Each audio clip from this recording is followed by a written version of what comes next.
આજની વાર્તા સૌરાષ્ટ્રની રસધારમાંથી છે, જે ઝવેરચંદ મેઘાણીની કલમે લખાયેલી એક ક્ષણ જ્યાં ધણીનું હૃદય સોનું હતું અને ચોરની આંખોમાં પસ્તાવો. અડધી રાતે બાજરાનું ગાડું અટકી પડ્યું, પણ એ પડે જગા પટેલને સમજાયું, આનું નામ તે ધણી. દિવાળીના નવા દિવસો હતા. વડોદ ગામની ખડાવાડમાં ખડા મસળી ઉપાડીને તૈયાર થતા હતા. જગા પટેલની વહુ દીકરીઓ દાણા વાવલતી નવા લુગડા અને ઘરેણાના મનોરથમાં માલતી હતી. ટાઢા ટાઢા વાવડા વાતા હતા, તેમાં મોતી જેવા દાણા ભોં માથે વરસતા હતા અને વાવલનારીઓની ચૂંદડીઓના છેડા ફરકતા હતા. શિયાળાની તડકામાં ચળકતો મુઠ્ઠી ફાટે એવો બાજરો ખડામાં પડ્યો છે. જગો પટેલ પોતાના બાજરાના ગંજ સામે મીટ માંડીને જોઈ રહ્યો છે.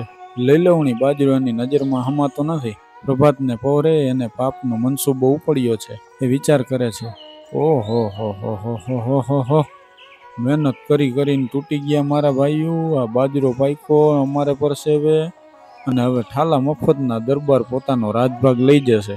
વળી થોડીક વાર થંભી ગયા, બાજરા સામે ટાપી રહ્યા. ફરીવાર પેટમાંથી કૂડ બોલ્યું, રાતના એકાદ ગાડી બાજરો ભરીને ઘર ભેગો કરી દઉં તો એટલો મારો હુવાંગ રહેશે, રાજભાગમાં નહીં તણાઈ જાય. અડધી રાતનો ગજર ભાંગ્યો એટલે પોતાના ભાઈ તથા હાથીને લઈને પટેલે ખડામાંથી બાજરાનું ગાડું ભર્યું.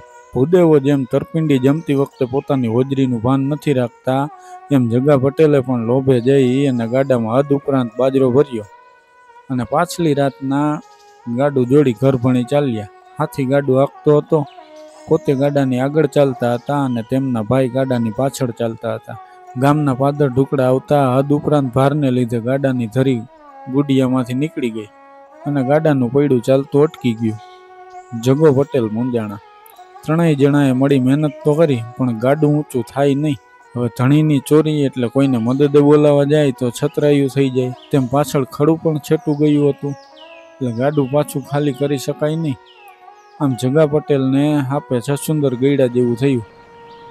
સવાર પડશે, અજવાળું થશે તો ફજે તો થશે, એવી બીકમાં હાફડા ફાફડા થતા જગો પટેલ કોઈ વટે માર્ગોની વાટ જોવા માંડ્યા. એવામાં ઈશ્વરને કરવું તે એ જ દરબાર જેની ચોરી હતી તે ગજાભાઈ ગોહિલ જ પરોઢિયામાં પોતાના હંમેશના નિયમ પ્રમાણે જંગલ જેવા સારું હાથમાં પાણીનો કળશો લઈને નીકળ્યા. ટાઢ પડતી હતી એટલે દરબારે મોઢે બુકાનું બાંધેલ હતું. ફક્ત દરબારની આંખો જ બહાર તકતકતી હતી.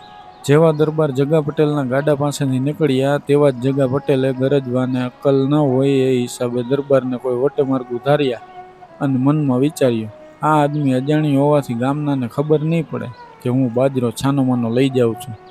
એવું ધારીને પોતે ઉતાવળા બોલ્યો, હે જુવાન, જરાક આ ગાડું હમું કરાવતો જાને. અંધારું, ગભરામણ અને દરબારે મોઢે બાંધેલું બુકાનું. એટલે જગા પટેલે તો દરબારને ના ઓળખ્યા, પણ દરબારે જગા પટેલને ઓળખી લીધા.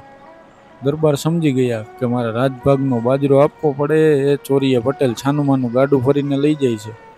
પરંતુ દરબારે વિચાર કર્યો કે હું ઓળખાઈ જઈશ તો જગા પટેલ જેવો માણસ ભોઠો પડશે, શરમાશે. માટે પટેલ તેમને પોતાને ન ઓળખે એવી રીતે નીચું જોઈ ગાડાને ટેકો દઈ પૈડું ઊંચું કરાવ્યું. એટલે પટેલ ધરી નાખી ગાડું ચાલતું કરી રાજી થતા થતા ઘર ભણી આંકી ગયા. હશે હોય બિચારા રાત દિવસ ટાટ તડકો વેઠીને મહેનત કરીને કમાય અને હારો દાણો વાળીને એનું મન કદીક બગડે તો શું થઈ ગયું, એ પણ આપણી વસ્તી છે ને. આમ વિચારતા વિચારતા દરબાર ચાલ્યા ગયા. આ વાત બન્યા અને આશરે 6 માસ થયા હશે. દરબારના દરિયાવ દિલ ઉપર વાતનું વહાણ પણ નથી. એવા સમયે દરબારગઢમાં મહેમાનો આવેલા. હવાલદાર મહેમાનો સારું ખાટલા ગોદડા લેવા જગા પટેલને ત્યાં ગયા. પટેલે આના કરવાથી હવાલદારે જગા પટેલને કાંઈ કડવું વચન કીધું એટલે પટેલને રીસ ચડી. પોતે બોલ્યા, મારે આવા દરબારના ગામમાં રહેવું જ નથી. હવાલદારે પણ તોછડાઈથી કીધું, ત્યાં સીધને પડ્યો છો, તને ક્યાંય બીજે મળતું નથી, હાઈલો જાને. એટલે જગા પટેલને પગથી માથા સુધી ઝાડ લાગી ગઈ. દુભાઈને રાતે ગાડાના ઉચાળા ભર્યા. દરબારને આ વાતની ખબર પણ નથી, પણ વળતે દિવસે સવારે દરબાર ડેલીએ ડાયરો કરીને બેઠા છે. ત્યાં જગા પટેલ પોતાના બાળ બચ્ચા રાચર ચીલ્લું અને ઢોર ઢાખર લઈ ગાડા ભરી ડેલી પાસેથી નીકળ્યા. ગામના માણસો એમને વારવા મનાવવા માંડ્યા, પણ પટેલ તો વધારે જોર કરવા માંડ્યા. દરબારને ખબર પડી એટલે દરબારે પણ ચોપાટમાંથી નીચે ઉતરી જગા પટેલને ખૂબ સમજાવ્યા અને કારણ પૂછ્યું. જગા પટેલને ખીજાઈને કહ્યું, દરબાર, અમારી વહુ આણામાં 2 હારા ગોદડા લાવી હોય છે ને, એ અમે વેઠે કાઢી દઈએ અને અમે પોતે ગાભા ઓઢીને ટાઈટમાં સૂઈ જઈએ છીએ.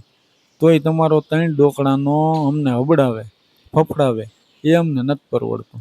દરબારે સબૂરીથી આખી વાત જાણી લીધી. ઘણા દિલગીર થયા.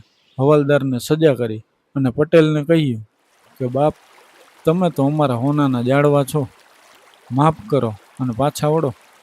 પરંતુ જગો પટેલ કોઈ રીતે સમજ્યા નહીં.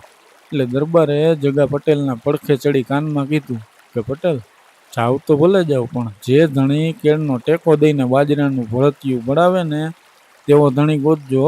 આટલું કહી દરબાર તો ચાલ્યા ગયા. પણ અહીં પટેલના હાડમાં ધ્રુજારો છૂટ્યો. પટેલથી કંઈ બોલાયું નહીં. મનમાં એક જ વાત બોલાઈ ગઈ કે આનું નામ તે ધણી. જે ધણીની મેં ચોરી કરી હતી એ જ ધણી ચોરીમાં મદદ કરે અને મારી આબરૂને ખાતર મને માફ તો કરે, પરંતુ એ વાતમાંય હું ભોઠો પડું એ દયાથી મને ખાનગીમાં પણ ઠપકો દે નહીં.